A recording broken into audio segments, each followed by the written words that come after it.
What if the secret to transforming your health wasn't some massive overnight overhaul?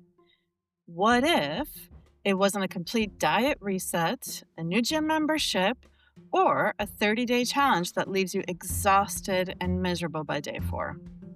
What if it was just one small thing today, right now? I know that sounds almost too simple, but stay with me because this is exactly how real lasting transformation actually works. And I'm living proof of it. In today's episode, we're kicking off something I'm genuinely excited about, my low hanging fruit series. And if that sounds like corporate jargon to you, don't worry. I'm about to explain exactly what I mean and why I think it could genuinely change the game for you.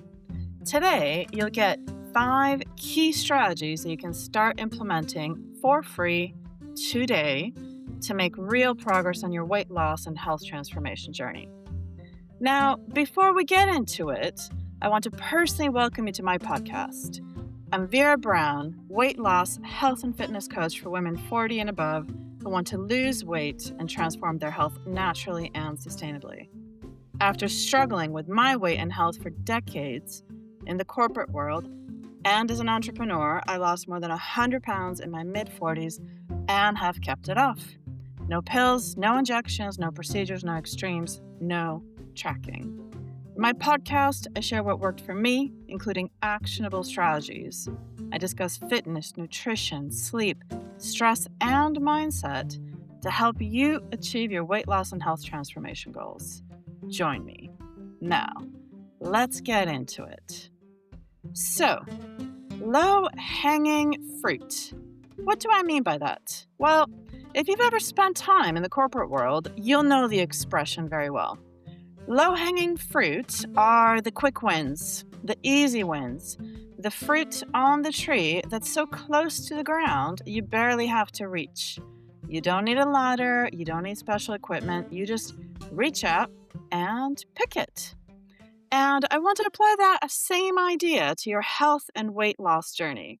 Because here's what I've noticed, both from my own experience of losing over 100 pounds in my mid 40s and from working with women I coach. What I've noticed is that it's almost never the massive dramatic changes that create lasting transformation. It's rarely the complete overhaul, the I'm going to change everything starting Monday mindset. Those things do feel exciting for about a week, and then life happens and the whole thing collapses. So, what actually works?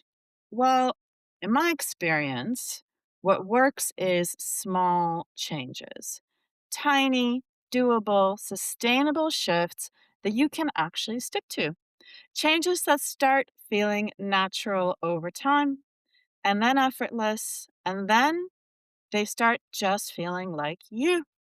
And before you know it, you look back and realize that all those small things have added up into something genuinely transformational. That's what we're going for here. Now, I want to be really clear about something before we go any further. We are all different. We have all different lives, different schedules, seasons, challenges. And I'm not here to tell you what you should do or what your priority should be. What I want instead to do with this series is to give you options and let you choose what resonates with you, your life, and this season of life for you. So, in each episode of this low hanging fruit series, I'm going to give you 5 low hanging fruit suggestions. One for each of what I call the 5 pillars of true sustainable health transformation. And those 5 pillars are nutrition, movement, sleep, stress management, and mindset. You might be wondering, why 5 pillars? Well, because real lasting health transformation, not just losing 10 pounds for the summer and regaining it all by October, it's not just about what you eat. It's not just about the exercise. It's all those 5 pillars working together. That is what creates a body and a life that actually changes. Now, I want to be very clear on another thing as well. I am not asking you to implement all five suggestions today. Far from it. Absolutely not. That is not the point. The point is pick one, just one, the one that feels most doable, most relevant, most achievable for where you are right now. And try it. See how it feels. And next week, I'll give you five more low hanging fruit suggestions to consider. Are you ready? Okay, let's go.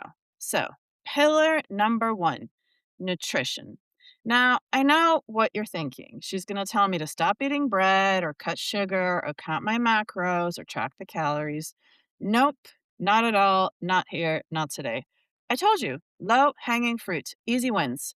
My nutrition low hanging fruit for today is this: start every single morning with a large glass of water. And, and this is the important bit, delay your caffeine by at least 1 hour. So, why does this actually matter? Let me give you a little bit of science, and I promise I'll do my best to keep it interesting. You may have heard of something called adenosine. And if you haven't, here's your new vocab word for the day. Adenosine is a naturally occurring chemical in your body, and essentially, the longer you're awake, the more adenosine naturally builds up, and the more that buildup makes you feel sleepy. It's all a normal, natural process. It's basically your body's way of keeping score of how long you've been awake and nudging you towards rest. Sleep then clears the adenosine. You wake up, and it starts building again the next day. Now, caffeine works by blocking the receptors where adenosine would normally attach. So instead of feeling the sleepiness that the adenosine is trying to signal, you feel alert. That's the mechanism. That's why caffeine works. And caffeine, you probably know, is not only in coffee, but also in black tea and some green tea as well, including even matcha.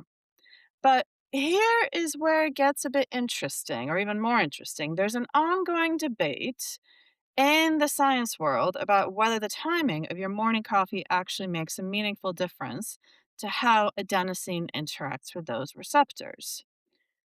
Now, some experts say that this is exactly a key point with caffeine and adenosine, and other experts are less convinced. And honestly, from my perspective, the research is not fully conclusive on that specific point, so I'm not going to tell you it is. However, what is better supported, and what I find really compelling, is something called the cortisol awakening response. What is that? Well, I'm sure you've heard cortisol in terms of the stress hormone, but it actually plays so many more functions in our body and our daily lives. Now, the thing is that in the first 30 to 60 minutes after you wake up, your body naturally produces a surge of cortisol. And before you panic at that word, again, we're not talking about the sort of chronic stress cortisol aspect that everybody's worried about here. Instead, this cortisol is your body's own built-in wake up and get going mechanism. It's a natural free alertness boost that your body produces every single morning, whether you ask it to or not. Now, if you reach for coffee or black tea or caffeine, the second your eyes open, you're essentially stacking caffeine on top of that natural cortisol surge. Your body's own alertness system is already doing its job. And all you're doing is just adding some more fuel to a fire that's already burning. And the research suggests that over time, this may even train your body to become more dependent on caffeine for basic functioning rather than relying on its own natural energy systems. And look, I am not here to lecture anyone about caffeine. I personally have lived the full spectrum of this.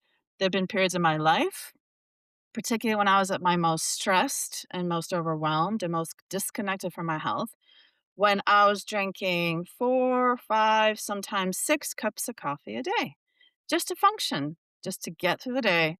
And I didn't even question it. I just thought it was normal and part of corporate life and part of being a working woman. And that was just the way things were.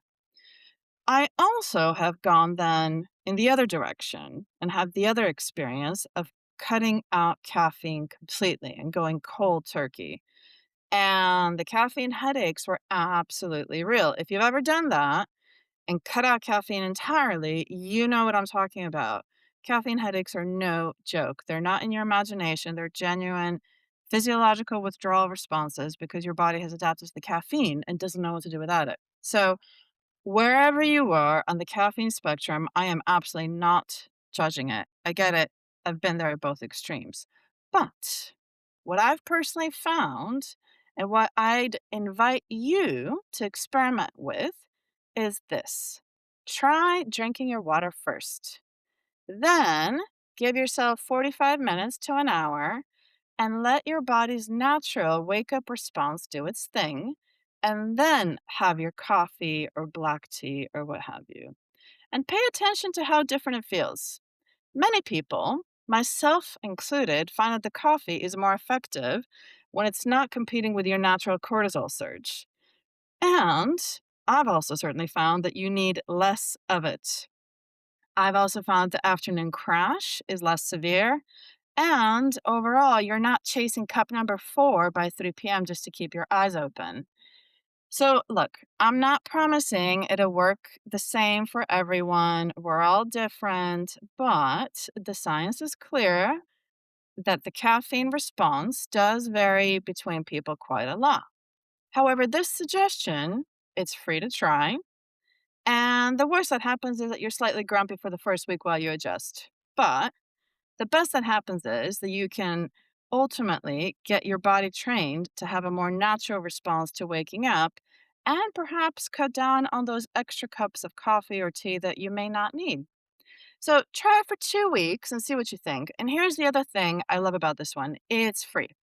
It's already in your house, and every single morning, this way of waking up and starting your day is a reminder that you are prioritizing yourself. You're doing something good for your body before the day has even started. And I think there's something really powerful in that. So, for our pillar of nutrition, this week's low hanging fruit is: try a big glass of water first thing in the morning and delay caffeine by about an hour. Try it, see how you feel. Now, let's move on to pillar number 2. Pillar number 2 is movement. And yes, I said movement rather than exercise. And there is a reason for that. Because I think the word exercise can feel heavy for a lot of us and can conjure up images of gym memberships and workout gear and scheduling and sweat. And I don't know about you, but sometimes just even thinking about it is exhausting before I even started. But movement is different. Movement is anything. Each step, each movement, each activity counts, and it all adds up more than you might think. So, my low hanging fruit for today for movement pillar is walk more. Okay, I know. You've heard it 1,000 times, but bear with me because here's what I want to push back on.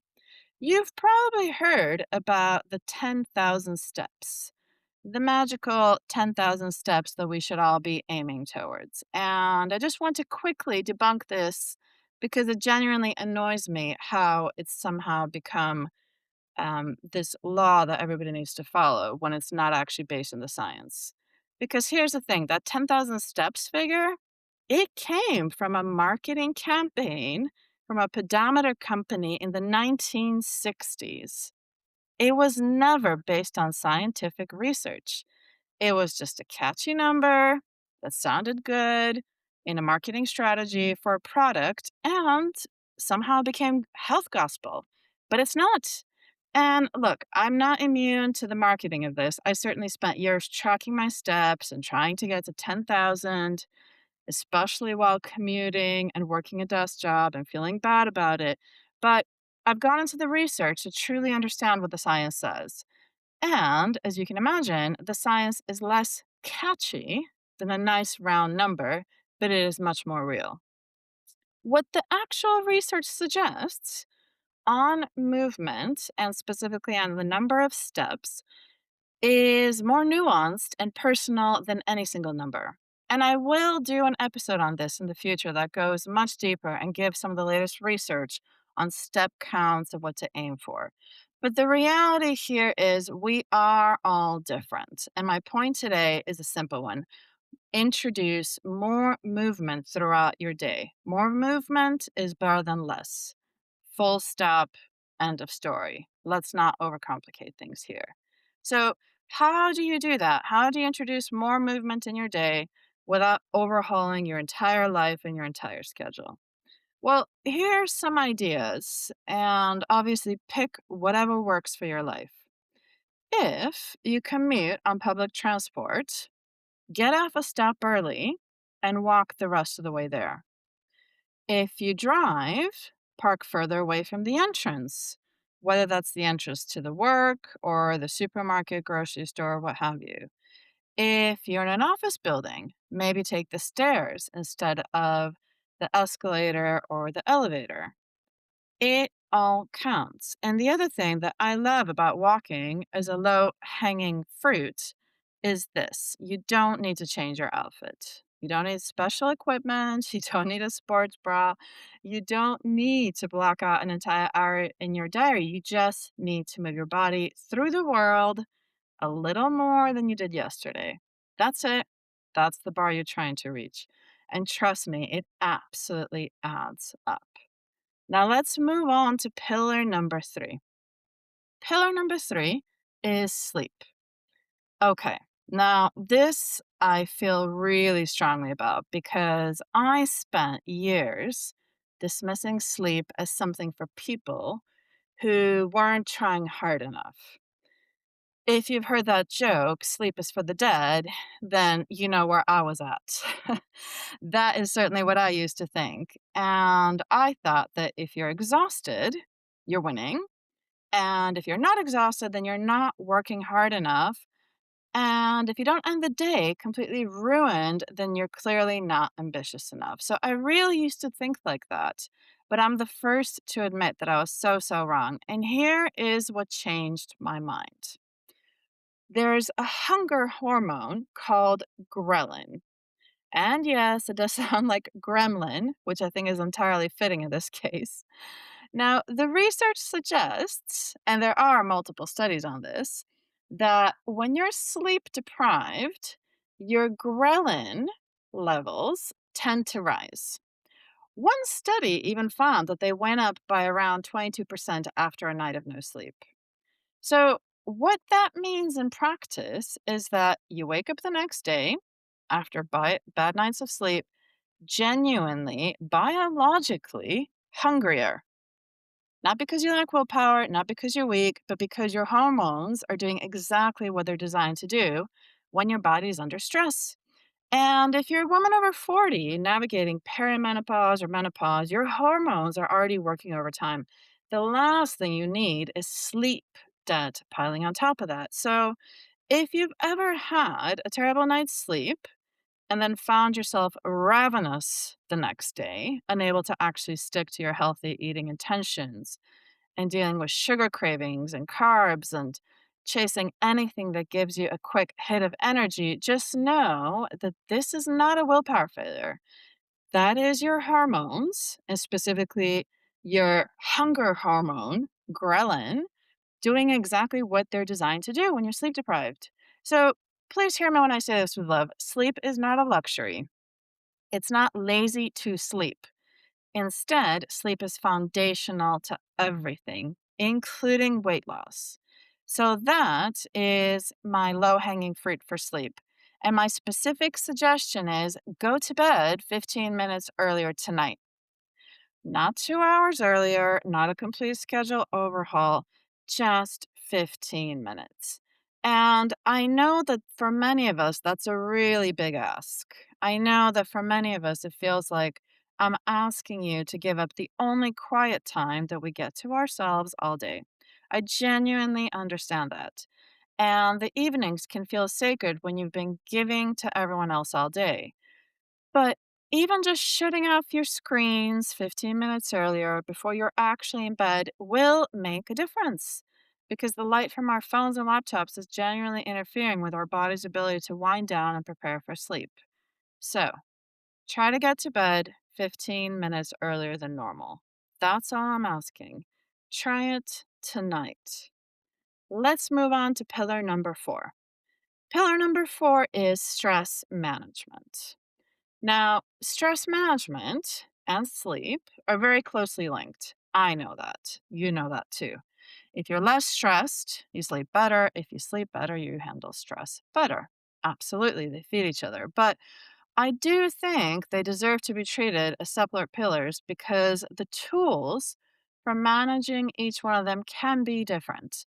And stress, and specifically stress management, is absolutely massive when it comes to weight loss, particularly for women over 40, because cortisol again, your stress hormone, has a direct relationship with fat storage, particularly around the belly. And this is not just a vanity issue. Chronic stress and chronically elevated cortisol is a real barrier to weight loss for women in perimenopause and menopause. It's biology, it's not your fault. So, what's my low hanging fruit suggestion for stress management? Here it is: 10 minutes of meditation today, whenever you can fit it in. Now, before you switch off, let me address the skeptics directly because I was one of you. I genuinely used to think that meditation was a bit, you know, out there. Not really for me, a bit too woo woo. And honestly, that's what makes me so passionate about it now because the science genuinely converted me. Meditation has been shown to physiologically lower cortisol levels. It reduces blood pressure and it actually changes the structure of the brain over time, literally rewiring your neural pathways towards calmer, more regulated responses. This is not mystical. This is not woo woo. This is neuroscience. Now, I'm not saying you need to sit cross legged in silence for an hour on the floor chanting. No, that is not what I mean. If that works for you, go for it. But for the rest of us, what I mean is give yourself 10 minutes of intentional stillness. That could be a guided meditation. There are apps, there's lots of ones on YouTube. I also have a free one specifically designed for women on a weight loss and health transformation journey. I'll link that in the show notes below. Or it could be what I call active meditation, which is simply doing an activity with full deliberate presence. So, walking and actually noticing your surroundings, that counts as active meditation. Breathing and paying attention to your breath, counts as active meditation. Even sitting with a cup of tea and not looking at your phone, that counts as active meditation. The key thing is mindfulness, presence. Just 10 minutes, that's the ask here. And as a reminder, if you are a complete beginner and have no idea where to start, but you're curious, try my free 8-minute meditation in the show notes. It is genuinely the perfect starting point. It was made exactly for this. So try it today. It's entirely free. Hopefully, you'll love it like everybody else has so far. So let's move on to pillar number 5, the last one. Pillar number 5 is arguably the most important one: mindset and motivation. And this one is my favorite low hanging fruit suggestion from this episode because I have a bit of a confession to make. You've already done it. No, seriously, you've already ticked this box today. Because here's the thing: by pressing play on this specific episode, by spending the last however many minutes you have listening to this episode and thinking about your health journey, you have already invested time working on your mindset and motivation this week. That counts. I'm absolutely counting that. Why? Because here's what I genuinely believe: mindset is the foundation of everything. because I know from personal experience and certainly from working with the women that I coach, you can have the best nutrition plan, the best exercise routine. You can have all the right information, but without the right mindset, you will sabotage yourself every single time. Not because you're weak, not because you lack discipline, but because the internal work and the external work have to happen together. So, yes, today, the mindset low hanging fruit is the one you've already done. So, congratulations. Amazing. But I want to give you a little challenge going forward.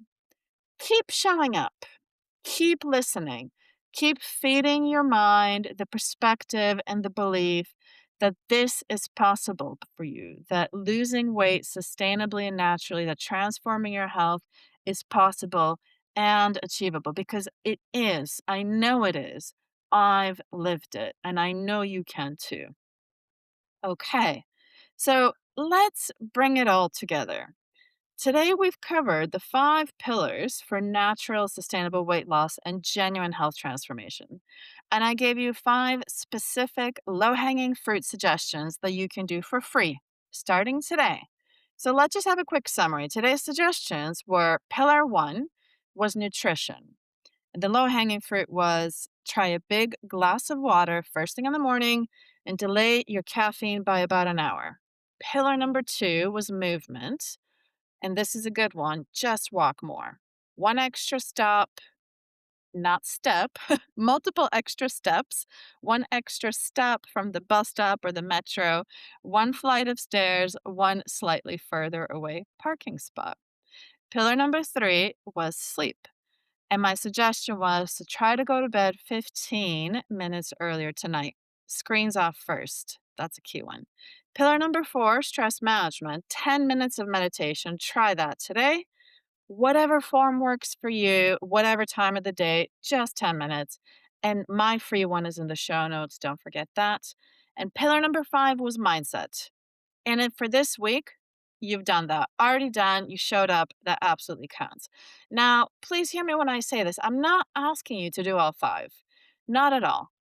Just pick one. Pick one low hanging fruit, the one that feels most achievable right now, the one that made you think, oh, yeah, I could do that today. I could try that today. And try it for a week.